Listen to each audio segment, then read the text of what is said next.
Hello दोस्तों, नमस्कार। स्वागत है आपका बीपीएस क्लासेस में। जैसा कि हमने एंटोमोलॉजी की पहली क्लास में इंसेक्टिसाइड पढ़ लिए थे, उसमें से क्लासिफिकेशन हमने केमिकल बेस पे किया था और कुछ उसके बारे में डिटेल स्टडी हमने की थी। अब देखिए, जो इंसेक्टिसाइड बच चुके हैं, जैसा कि एक ग्रुप हमारा बच गया था जिसको बोलते हैं मिसलिनियस इंसेक्टिसाइड। ठीक है, मिसलिनियस क्लासिफिकेशन। ये बहुत ही रेयर क्लासिफिकेशन है। पहले वाला हमने पढ़ लिया था, carbamates, organophosphates, inorganic, organic, synthetic, ये सब चीज़ें हमने पढ़ ली थी। लास्ट में एक ग्रुप बच गया था मिसलेनियस कंपाउंड, जिनको हम इंसेक्टिसाइड के रूप में यूज करते हैं। ठीक है, अब मिसलेनियस कंपाउंड में जो पहला इंपॉर्टेंट कंपाउंड अपने पास है वो है अपना नियोनिकोटिनोइड्स। ठीक है, ये आपको क्लासिफिकेशन अच्छे से पढ़ना पड़ेगा, इस वाला निकोटिनोइड्स, नियोनिकोटिनोइड्स। देखो, नियो का मतलब होता है न्यू या नया बनाया हुआ, नियो। और निकोटिनोइड्स, इसमें कौन सा शब्द है? निकोटीन।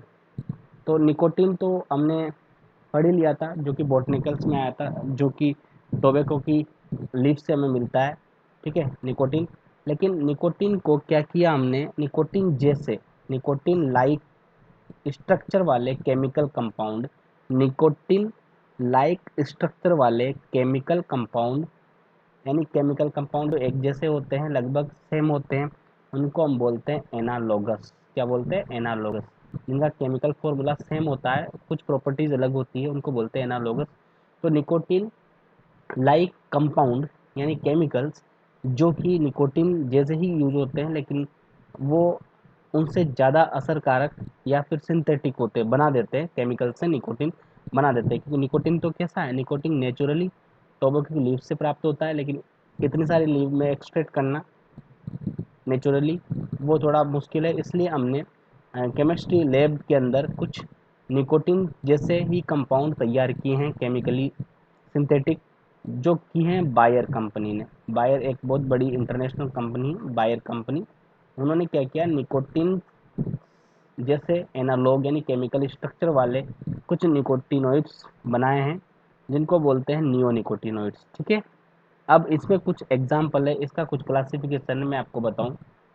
देखो, पहला निकोटिनोइड्स जो हमने लेंगे, पहला निकोटिनोइड जो हम लेंगे, इसको ए से रिप्रेजेंट करेंगे, वो है क्लोरो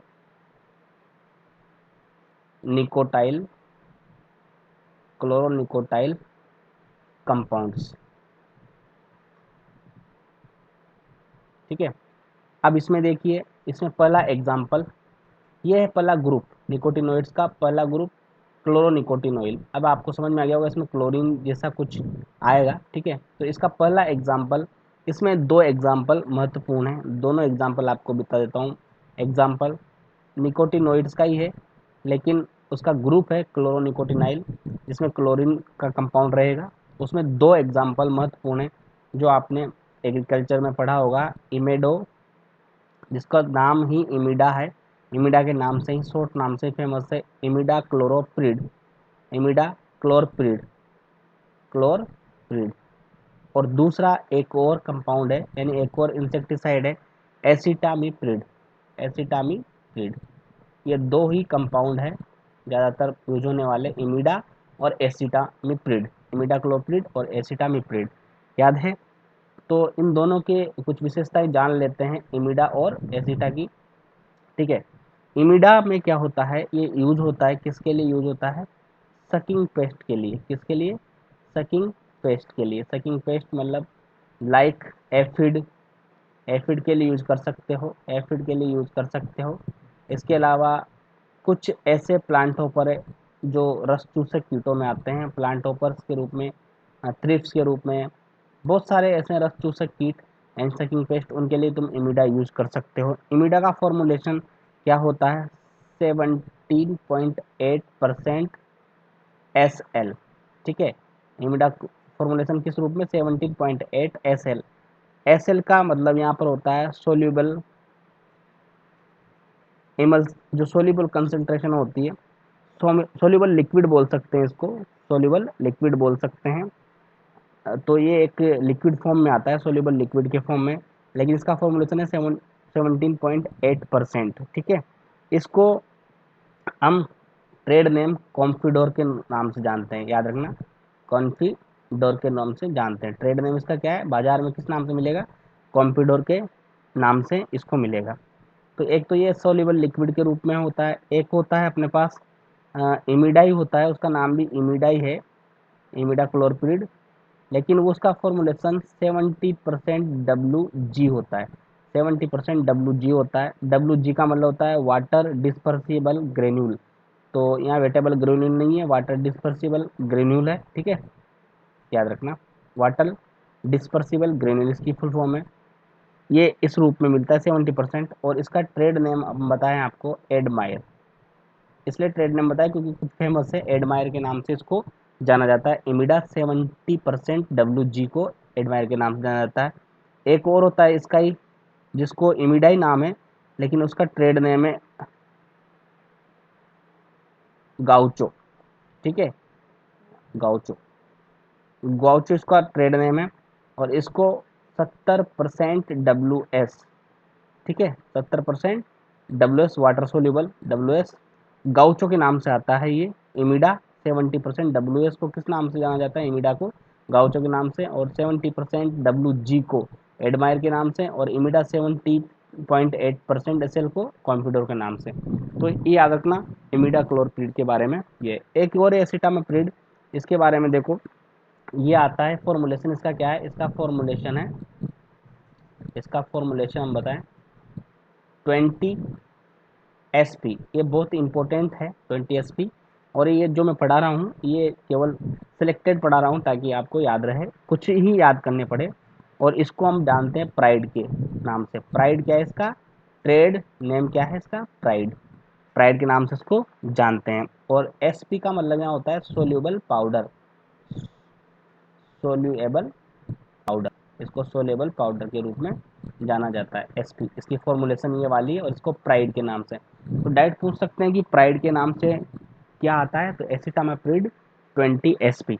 ठीक है, अब इसका जो दूसरा ग्रुप है, इसका जो दूसरा, इसको हम मिटा देते हैं। अब इसका जो दूसरा ग्रुप है बी वाला, ये है, पहला आ गया क्लोरो निकोटिनाइल कंपाउंड, अब दूसरा है थियो, थायो या थियो निकोटिनाइल, थायो निकोटिनाइल कंपाउंड। ठीक है, थायो निकोटिनाइल कंपाउंड इसका दूसरा ग्रुप है। किसका, निकोटिनिमाइड्स का दूसरा ग्रुप क्या है, थायो निकोटिनाइल कंपाउंड। ठीक, अब देखिए, अब हम इसमें पढ़ेंगे एक बहुत महत्वपूर्ण ही, एक ही एग्जाम्पल के रूप में मैं आपको बताऊंगा। इसमें एक थायोमेथोक्सोम, थायोमेथोक्सोम जिसका नाम आपने सुना होगा, थायोमेथोक्सेम। ठीक, ये एग्जाम्पल आप याद रखना। इसका प्रयोग हम करते हैं, यूज कहाँ करते हैं, इसका यूज करते हैं स्टेम बोरर के लिए, जैसे राइस स्टेम बोरर, मेज स्टेम बोरर, किसी भी स्टेम बोरर के लिए करते हैं। इसके अलावा इसको जेसीड में भी यूज किया जा सकता है, जेसीड्स के लिए यूज कर सकते हैं, व्हाइट फ्लाइज के रूप में, व्हाइट फ्लाइज के रूप में, अगर व्हाइट फ्लाइज को ख़त्म करना है तो उसके रूप में, उसके लिए भी हम इसको यूज कर सकते हैं। किसको, थायोमेथोक्सोम को। बेसिकली स्टेम बोरर इसका इंपॉर्टेंट याद रखना, स्टेम बोरर तना छेदक कीटों के लिए थायोमेथोक्सोम का। इसको और किस रूप में प्रयोग कर सकते हैं, इसको हम सीड ट्रीटमेंट कर सकते हैं, इससे सीड ट्रीटमेंट कर सकते हैं। इंसेक्टिसाइड, ऐसा इंसेक्टिसाइड जिसको सीड ट्रीटमेंट के रूप में ले सकते हैं। और इसको फोलियर स्प्रे करते हैं, फोलियर स्प्रे, फोलियर स्प्रे के रूप में भी इसको जाना जाता है। अब देखो इसके दो फॉर्मूलेशन है, फॉर्मूलेशन मैं आपको बता देता हूँ।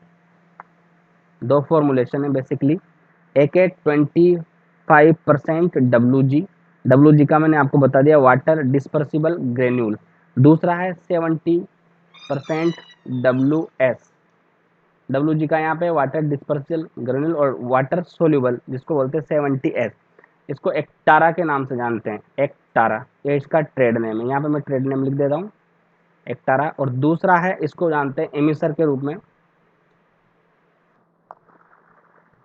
WS, इसकी फुल फॉर्म आप ध्यान रखना, WG और WS में याद रखना कि WG को बोलते हैं, WG का मैं यहाँ पे मेंशन कर देता हूँ, वाटर डिस्पर्सिबल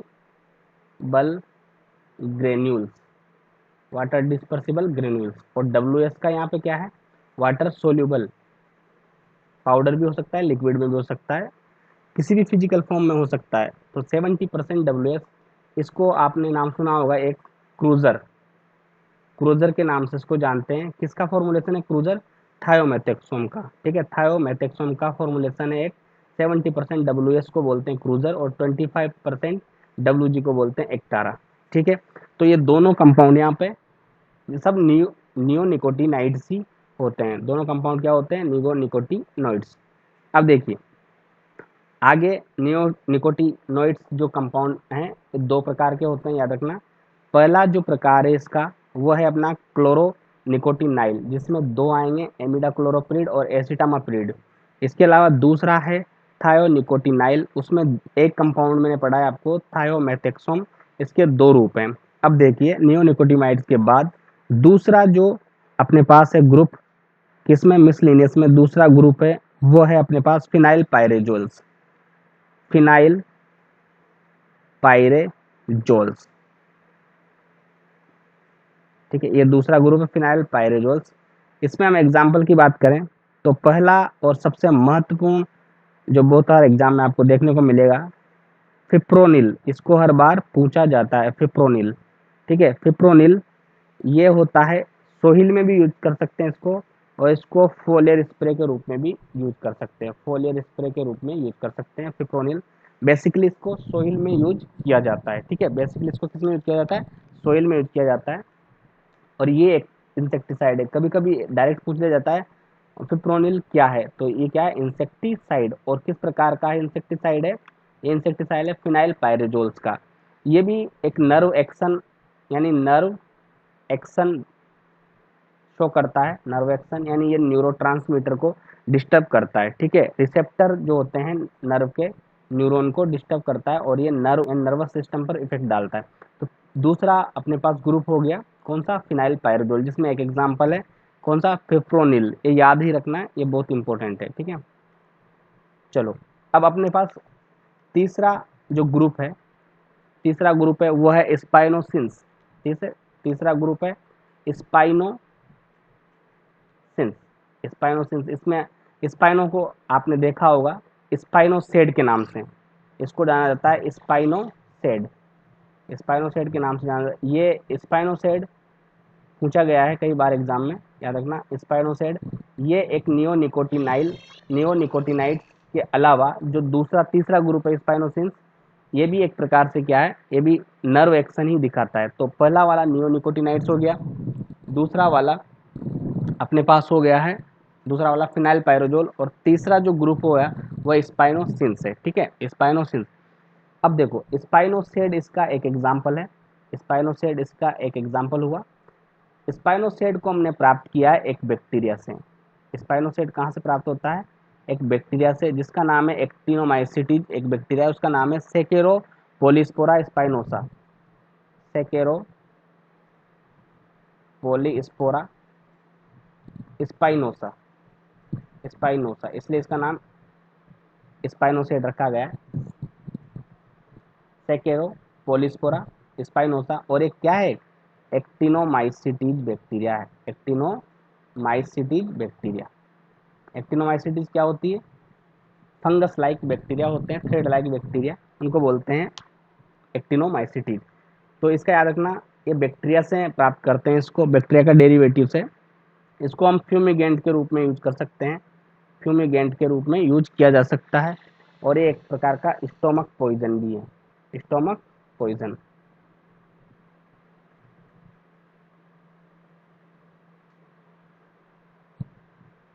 स्पाइनोसेड क्या है, एक प्रकार का स्टोमक पॉइजन है, और ये एक बैक्टीरिया से प्राप्त होता है जिसका नाम है सेकेरोपोलिस्पोरा स्पाइनोसा, ठीक है। इसको फ्यूमिगेंट के रूप में यूज कर सकते हैं, यानी वोलेटाइल फॉर्म में भी इसको यूज करते हैं। और बाकी अगर इंसेक्ट इसको अगर अपने अंदर स्वेल करेगा तो इसकी ये मिड गट को भी डिस्टर्ब करता है, तो इसको स्टोमक पॉइजन बोलते हैं। ये अपना यूज हो सकता है, जैसे अब स्टोमक पॉइजन है तो चबाकर खाने वाले यानी चेविंग एंड बाइटिंग टाइप्स वाले इंसेक्ट में ये यूज होगा। चेविंग और बाइटिंग बाइटिंग टाइप इंसेक्ट्स को जो उनके प्रकार है माउथ पार्ट्स, उन माउथ पार्ट्स को मैंडिबुलेट टाइप माउथ पार्ट्स भी बोल सकते हैं, ठीक है। और मैंडिबुलेट वाले जो माउथ पार्ट है वो बेसिकली लेपिडोप्टेरा यानी लेपिडोप्टेरंस इंसेक्ट्स में, थायसेनोप्टेरा इंसेक्ट में, और एक कोलियोप्टेरा पेस्ट में। कोलियोप्टेरा में जिसमें बीटल्स और वीविल्स दोनों ही आते हैं, उनके लिए इनको यूज किया जाता है। यूज तो कर इंसेक्टिसाइड के रूप में हर जगह कर सकते हैं, लेकिन बेसिकली जो स्टोमक पॉइजन है वो लेपिडोप्टेरेंस और थायसेनेप्टेरंस पेस्ट में ज़्यादा यूज होता है। तो यहाँ पर ये 3 ग्रुप याद रख लो, 3 ऑर्डर है इंसेक्ट के। ये तीनों ही ऑर्डर क्रॉप के बेस से हमें याद रखने, क्योंकि ये डायरेक्ट पूछे जा सकते हैं। और आपको लेपिडोप्टेरा में कौन से इंसेक्ट आते हैं, थाइसेनोप्टेरा में कौन से इंसेक्ट आते हैं, और कोलियोप्टेरा में कौन से, ये इंसेक्ट क्लासिफिकेशन में जिसमें 29 ऑर्डर्स हैं, ठीक है, उसको स्मिथ का क्लासिफिकेशन, एम्स का क्लासिफिकेशन है, सॉरी। तो उसमें 29 ऑर्डर्स हैं। 29 ऑर्डर्स में से 25 ऑर्डर्स और 4 ऑर्डर्स अलग अलग है। 25 ऑर्डर अलग है, 4 ऑर्डर अलग है, उनको क्लासिफाइड किया हुआ है। उसमें से कुछ एंडोप्टेरिगोटा, कुछ एक्सोप्टेरिगोटा होते हैं, बहिर्पंखी और अंतरपंखी कीट। फिर जो बहिर्पंखी कीट है उनमें भी अलग अलग है, ठीक है। तो वो आप क्लासिफिकेशन पढ़ लेना वहाँ पर, और एग्जाम्पल याद रखना कि कौन सा लेपिडोप्टेरेंस में आता है, कौन सा कोलियोप्टेरेंस में आता है। यहाँ पर हम ये तीसरा ग्रुप खत्म करते हैं, ठीक है। यहाँ पर ये फिनिश हुआ स्पाइनोसिंस, जिसमें स्पाइनोसेड एक ही एग्जाम्पल मैंने आपको बताया। अब चौथा ग्रुप जो मिसलिनियस में आएगा, चौथा ग्रुप वो है एवरमेक्टिन्स। एवरमेक्टिन्स एवरमेक्टिन्स या एवरमेक्टिन्स को बोलते हैं। ये इसको प्राप्त किया है हमने सोइल बैक्टीरिया, एक सोइल बैक्टीरिया से इसको प्राप्त करते हैं।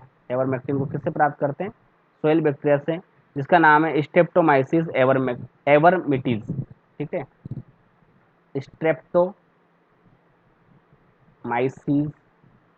स्ट्रेप्टोमाइसिस एवरमिटिलिस, ठीक है, एवरमिटिलिस।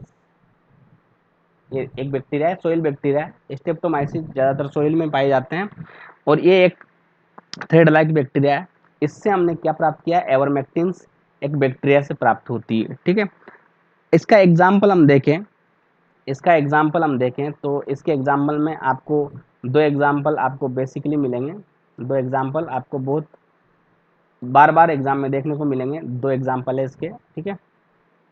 देखिए पहला एग्जाम्पल जो है इसका एबेमेक्टिन बेंजोइट, इमेमेक्टिन बेंजोइट, इमेमेक्टिन बेंजोइट, इसको सीड ट्रीटमेंट में भी यूज करते हैं, बेंजोइट। दूसरा एग्जाम्पल है एबेमेक्टिन। ये 2 एग्जाम्पल आप याद रखना। एक है आपके पास एमेमेक्टिन बेंजोइट, एग्जाम्पल है एमेमेक्टिन बेंजोइट, और दूसरा है एबेमेक्टिन, ठीक है। तो ये दोनों ही किसके कौन से ग्रुप में आते हैं, एवरमेक्टिन्स में। और एवरमेक्टिन्स को किससे प्राप्त करते हैं, एवरमेक्टिन्स को हम सोइल बैक्टीरिया से प्राप्त करते हैं, ठीक है, सोइल बैक्टीरिया से प्राप्त करते हैं। तो एवरमेक्टिन एक ग्रुप है, उसमें 2 एग्जाम्पल बहुत सारे हैं, लेकिन इंपॉर्टेंट 2 ही हैं, तो यहाँ पे 2 ही मेंशन किए हुए हैं, एमेमेक्टिन बेंजोइट और एबेमेक्टिन, ठीक है। और यहाँ पर हम एमेमेक्टिन बेंजोइट को प्रोक्लेम के नाम से, यानी अगर मार्केट में जाओगे तो इसको इसका ट्रेड नेम है प्रोक्लेम, ठीक है। और एबेमेक्टिन का नाम है वर्मीटेक, ठीक है, वर्मीटेक। तो वर्मीटेक के नाम से कौन मिलेगा, एबेमेक्टिन, और प्रोक्लेम के नाम से कौन मिलेगा, एमेमेक्टिन बेंजोइट। तो याद रखना एमेमेक्टिन बेंजोइट और एबेमेक्टिन ये मिसलिनियस के 4th वाली क्लास में यानी एवरमेक्टिन्स में आते हैं, जो कि बैक्टीरिया से प्राप्त होते हैं। अब इनका यूज भी हम सकिंग पेस्ट के लिए कर सकते हैं। इधर से लीप माइनर्स, ज़्यादातर लीप माइनर्स, सकिंग पेस्ट में अपने पास जेसिड्स, एफिड्स, थ्रिप्स, ठीक है। इसके अलावा वाइट फ्लाइज और लीप माइनर्स, ये 2 एग्जाम्पल आपको याद रखना है यहाँ पर, सकिंग पेस्ट और लीप माइनर के रूप में यूज कर सकते हैं। इसके अलावा एवरमेक्टिन यहाँ पर 2 एग्जाम्पल मेंशन किए, 2 एग्जाम्पल आप याद रखना, ये 2 याद रह जाएंगे वही काफ़ी आपको, ठीक है। अब चौथा वाला जो हम नेक्स्ट देखेंगे, पांचवा वाला, सॉरी चौथा हो गया यानी 4th नंबर का हो गया। 5वें नंबर पे जो क्लास आएगी वो है अपने पास ऑक्सीडाइजिन कंपाउंड्स, ठीक है, ऑक्सीडाइजिन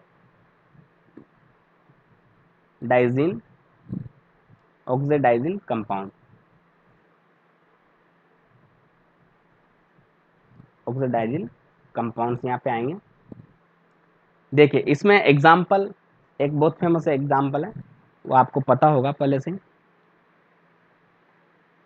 इंडोक्सोकार्ब। इंडोक्सोकार्ब इसमें एग्जाम्पल है, और ये ज़्यादातर ये पहले यूज हुआ करता था इंडोक्सोकार्ब। इसको के नाम से जाना जाता है, किस नाम से, ऑन्ट के नाम से जाना जाता है। इसकी मैं यहाँ पर ट्रेड नेम लिख दे रहा हूँ, ये याद ट्रेड नेम इसका,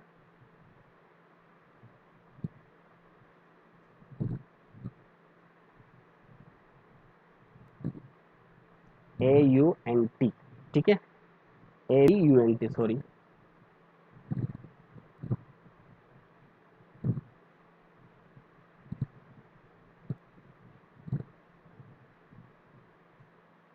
AUNT, इस नाम से इसको यहाँ पर जाना जाता है, ठीक है।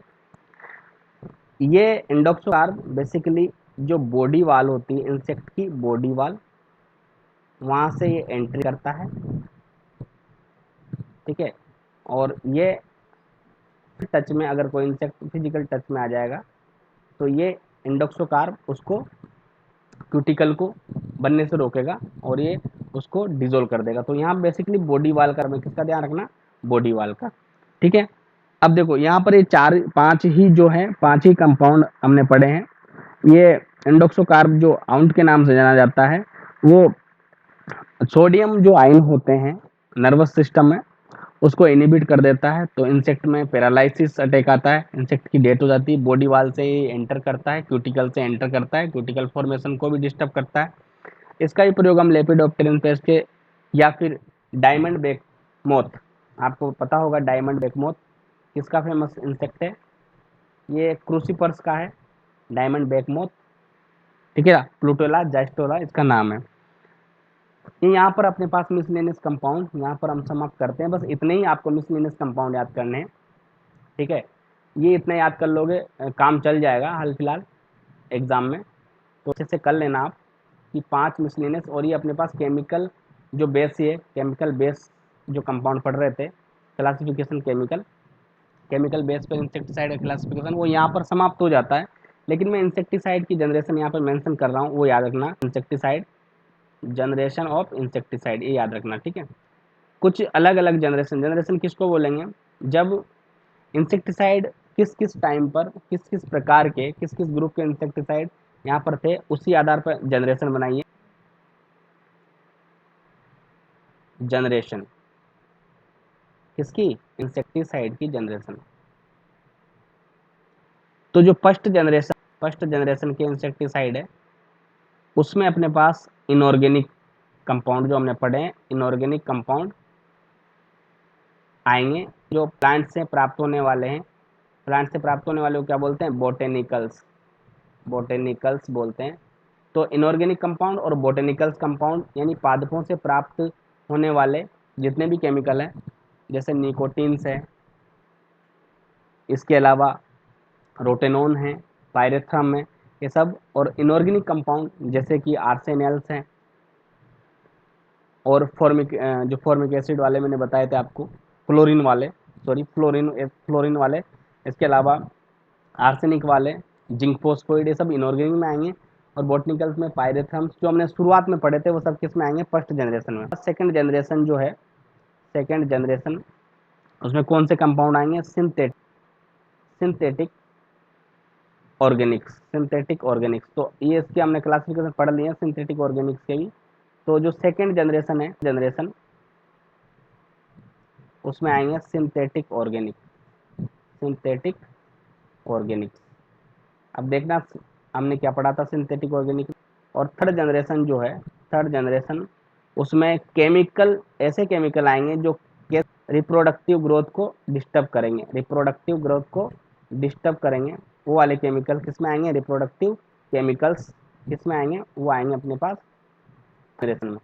जैसे कि insect growth regulator, insect growth regulator, ये सब आज इसमें आ जाएंगे, थर्ड जनरेशन में आ जाएंगे अपने पास इंसेक्ट ग्रोथ रेगुलेटर, जिसको हम शॉर्ट में क्या बोलते हैं, IGR, IGR, insect growth regulators, या फिर बेनाइल्स आर्गोन, JH जिसको बोलते हैं, IGR, ठीक है, इंसेक्ट ग्रोथ रेगुलेटर, इसके अलावा जुविनाइल्स हार्मोन JH, जो कि इंसेक्ट की रिप्रोडक्टिव ग्रोथ को डिस्टर्ब करेंगे, इस बोलते हैं MH। मोल्टिंग हार्मोन, ये भी इसमें आ जाएगा। ये हो गए अपनी थर्ड जनरेशन वाले इंसेक्टिसाइड। तो डायरेक्ट पूछ सकते हैं कि IGR कौन सी जनरेशन के इंसेक्टिसाइड है। तो इंसेक्ट ग्रोथ रेगुलेटर जो है कौन सी जनरेशन के इंसेक्टिसाइड है, ये वाले हैं थर्ड जनरेशन के इंसेक्टिसाइड। इसके अलावा अपने पास फोर्थ जनरेशन में जो इंसेक्टिसाइड आएंगे, फोर्थ जनरेशन वाले इंसेक्टिसाइड यानी चौथी पीढ़ी के इंसेक्टिसाइड, वो सिंथेटिक पायरेथ्रोइड। सिंथेटिक पायरेथ्रोइड, ये पढ़ाया मैंने आपको, सिंथेटिक पायरेथ्रोइड्स की हमने पढ़ाया। ठीक है, तो सिंथेटिक पायरेथ्रोइड से पायरेथ्रोइड्स जो पायरेथ्रम से केमिकल रूप से एनालॉग्स बनाए गए हैं